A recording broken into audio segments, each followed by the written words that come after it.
Welcome back, squad. 5 insane predictions for week 13. Let's go.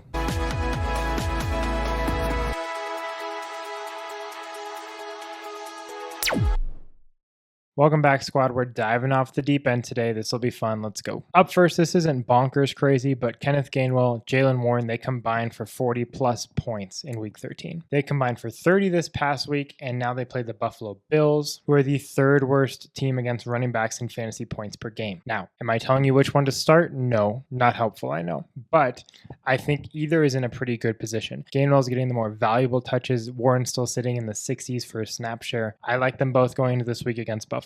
Number 2, if he starts, Shedeur Sanders has a good game. He plays the 49ers. The 49ers have allowed the most pass attempts over the last 4 games, worst in fantasy points a game given to quarterbacks over the last 4. So they've been bad. This isn't really a Sanders is amazing talk. This is more that the 49ers are bad buns. I do believe the 49ers will score more than the Raiders did this past week, so I think they're going to have to throw the ball more. Judy surely will get more than 1 catch, right?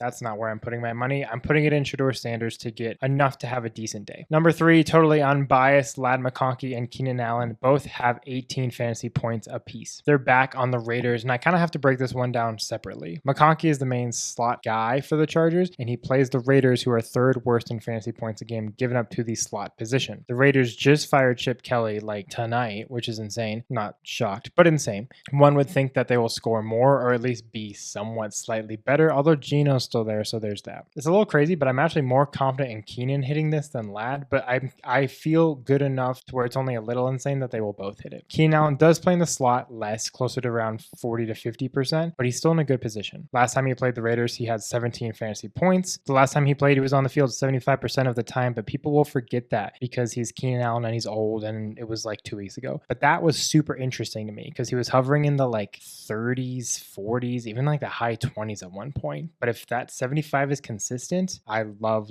Keenan Allen. Again, not that I stopped loving him, of course. I'm not insane. I like them both in this matchup. It's a good matchup for them both. Keenan Allen is 7th in red zone targets to wide receivers. 1 touchdown each. I'm fairly confident they can get there. Next, I think Cade has a bounce back week. They play the Cardinals, which is a fine matchup. It's whatever. More so, I'm just impressed with Cade Otton's targets. He was 2nd on the team in targets with 7 behind Ibuka, and he was 1st in receptions. We have seen him hit that potential where he had 17 fantasy points. I'm almost confident enough to say, regardless of whether Baker starts or sits, I think this is still a pretty good situation for him. Like, if he gets you a dud like he did this past week, it's not because of lack of targets, which is good. It's because he had like no yards. So that's always possible. You can always see that happening. Brissett is still going to be quarterback for Arizona. They're going to sling it, obviously. So I think the Bucs will have to sling it. We'll see about Baker, kind of see where he's at health-wise. That could affect it. But if we are where we are next week, I think it's a bounce-back week for him. And the last one, the Colts play the Houston Texans this week, and my prediction is that no Colts wide receiver gets over 13 fantasy points. I might even say 12. This past week, Pittman was the leading receiver, and he had 13 fantasy points, which is an amazing against Kansas City. Now they play Houston, who I think is going to get to the quarterback more. I think they're a better defense than the Chiefs, and I don't super see this offense humming the way it normally does. If it does do well, I think it's going to be because of Jonathan Taylor. Not that the Chiefs are a bad defense, but more so I just really think the Texans have been better lately. I'm on the fence about Pittman, but as far as Downs goes or Alec Pierce, those guys, I'm even less confident in them this week. And that's all the crazy predictions. The more I look at them, the more they seem less crazy and just slightly bold. But maybe I need to reframe that. Slightly bold predictions because I'm a scaredy cat.